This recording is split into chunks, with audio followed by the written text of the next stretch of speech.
Hi, welcome to Believe the Bible. Are you of the persuasion that you can do all things through Christ which strengtheneth you? Yeah. I guess we should be because it's a Bible verse, right? But let's read the context. First of all, let's find it. It's in Philippians chapter 4, verse 13. It says, I can do all things through Christ which strengtheneth me.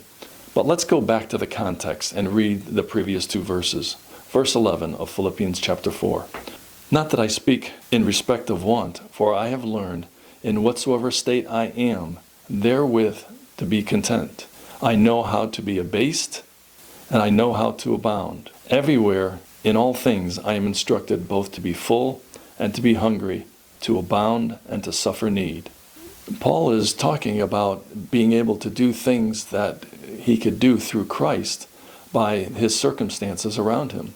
That if he is abased and brought down, or if he is exalted, both can be a problem. People can be in such a bad situation, they want to forget God. And then they could be in such a good situation, they want to forget God. And so, God can't win, it seems. But that's not what the verse is saying. Just think about it. Just because it says the word all, people would think, I could do all things. I could strike this batter out. I can hit a home run. I can score this touchdown.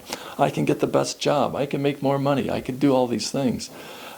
That's not what the context is talking about. I think this is going back to Philippians chapter 2, verse 8, where it talks about Christ humbling himself.